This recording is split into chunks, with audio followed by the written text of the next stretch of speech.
Assalamualaikum warahmatullahi wabarakatuh. Ya, kali ini nama saya Muhammad Faisal Akmal dengan NIM 240 10 30 129. Saya dari kelas 3A akan membahas tentang konflik yang sering terjadi di game online. Ya, terutama komunitas game online. Nah, komunitas game online hari ini itu kan adalah ruang sosial atau ruang sosial global malah.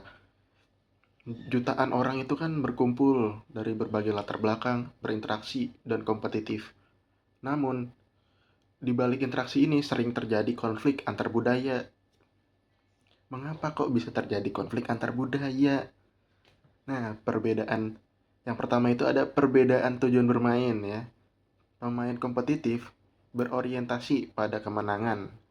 Ini ingin dianggap sebagai pemain hebat, bahkan bercita-cita ingin menjadi pemain e-sport atau atlet e-sport. Sekarang kan lagi booming tuh. Profesion ya sebaliknya gitu ya, kan ada player kompetitif, ada juga player kasual atau pemain kasual. Sebaliknya itu pemain kasual ini mencari kesenangan, melepas lebih mementingkan mencari kesenangan dan juga melepas stres dan menjadikan momen konyol sebagai prioritas atau ya buat dijadikan meme-meme klip-klip yang lucu-lucu. Terus perbedaan ini dapat kita analisis melalui teori Hofstede. Perbedaan perbedaan Perbedaannya itu kan pemain kasual cenderung individualis, mengutamakan pengalaman pribadi dibandingkan pemain kompetitif yang cenderung kolektivis, menghargai kerjasama tim dan kemenangan bersama.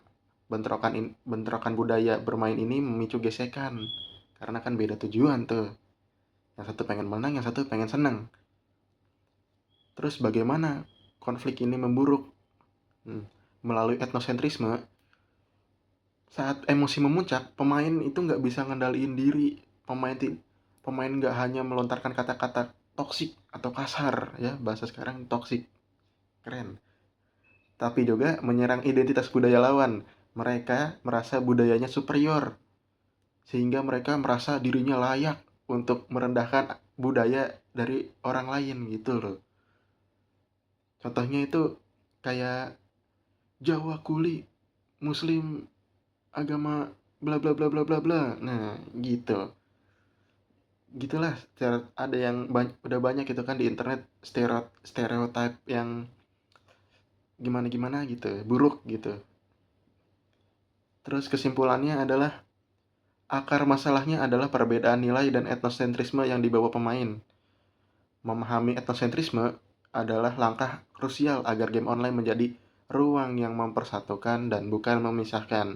Jadi kita pahami etnosentrisme lah buat langkah awal untuk kita bisa membuat lagi game online itu fun gitu. Isinya nggak cuma lu bla bla bla bla gitu, agama lu bla bla bla bla, ras lu bla bla bla bla, kan isinya cuma penghinaan doang, nggak ada asik-asiknya. Nah, semoga dengan langkah awal memahami etnosentrisme ini bisa membuat game online menjadi lebih baik lagi ke depannya. Sekian, terima kasih dari saya. Wassalamualaikum warahmatullahi wabarakatuh.